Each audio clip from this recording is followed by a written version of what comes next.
नमस्कार, जय श्री कृष्ण। आसो लव ज्ञान यूट्यूब चैनल में आप सभी का स्वागत है।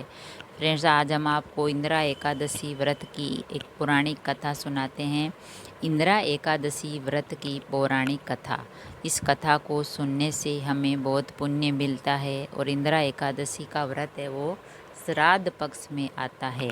तो इसका व्रत करने से, कथा सुनने से बहुत ही पुण्य फल मिलता है और भगवान विष्णु का आशीर्वाद भी मिलता है। तो इस कथा के अनुसार प्राचीन काल में सतयुग के समय में महिष्मती नाम की एक नगरी थी, जिसमें इंद्रसेन नाम का एक प्रतापी राजा राज्य करता था। वह राजा महिष्मती नाम की एक नगरी में राज्य करते था। उस नगरी का नाम था महिष्मती और वह अपनी प्रजा का बहुत ही ध्यान रखता। वह राजा धर्मपूर्वक और अपनी प्रजा का पालन करते हुए शासन करता था। वह राजा पुत्र, पौत्र और धन आदि से संपन्न विष्णु का परम भक्त था। एक दिन जब राजा सुखपूर्वक अपनी सभा में बैठा था तो आकाश मार्ग से महर्षि नारद उतरकर उसकी सभा में आए। राजा उन्हें देखते हुए हाथ जोड़कर खड़े हो गए और आसन पर अर्घ दिया। बैठो। ऋषि महात्मा को बैठने के लिए कहा। सुख से बैठकर मुनि ने राजा से पूछा, हे राजन, आपको सातों अंग कुशल पूर्वक तो है। तुम्हारी बुद्धि धर्म और तुम्हारा मन विष्णु भक्ति में तो रहता है।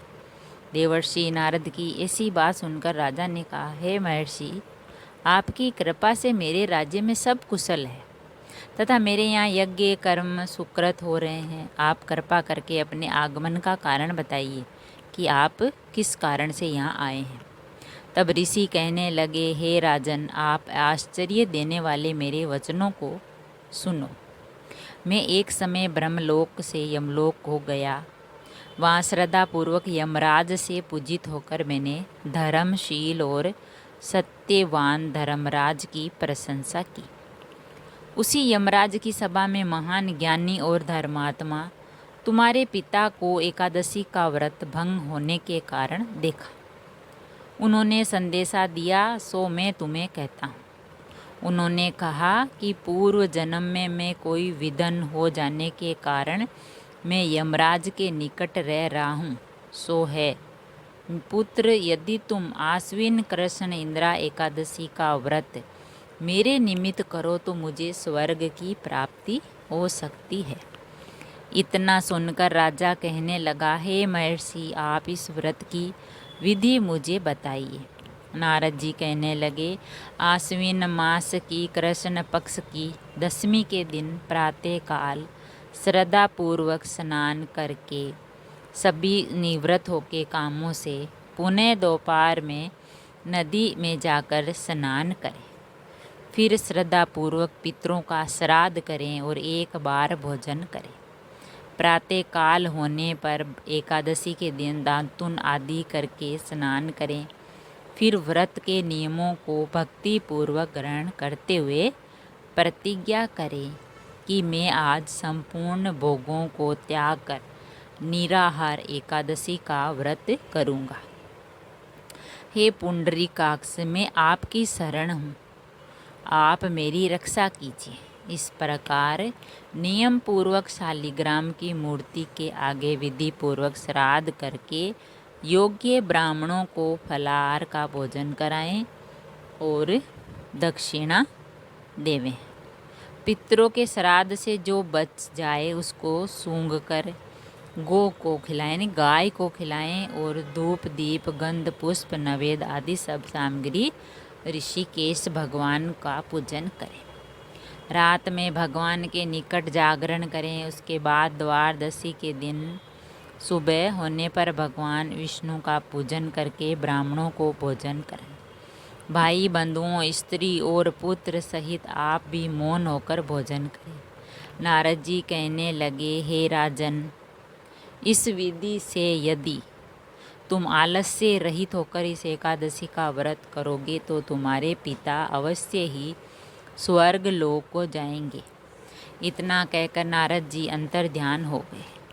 नारद जी की ये बात सुनकर राजा अपने बांधुओं दासों को बुलाया और व्रत करने से आकाश से पुष्प वर्षा हुई और उस राजा का पिता गरुड़ पर चढ़कर विष्णु लोक को गया।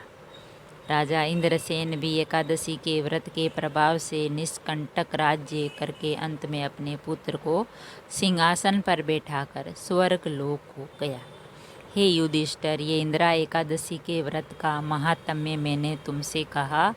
इसके पढ़ने और सुनने से मनुष्य सब पापों से छूट जाता है और सब प्रकार के भोगों को भोग कर वैकुंठ को प्राप्त होते हैं।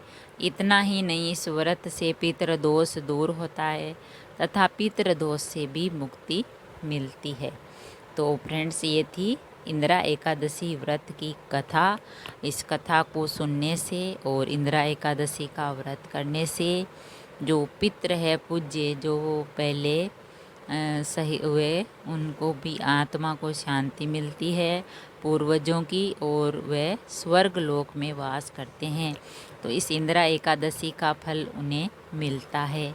और हम जब व्रत करते हैं, पूजा करते हैं भगवान विष्णु की, तो भगवान विष्णु का आशीर्वाद मिलता है और पितृदोष दूर होता है। और भगवान विष्णु है जो ये व्रत है इंदिरा एकादशी का, वो श्राद्ध पक्ष में आता है, इसीलिए इसका और अधिक महत्व है। अगर वीडियो अच्छा लगा तो लाइक और शेयर ज़रूर करें। ऐसी ही कहानी कथा सुनने के लिए, जानने के लिए चैनल को सब्सक्राइब करें। थैंक यू, धन्यवाद।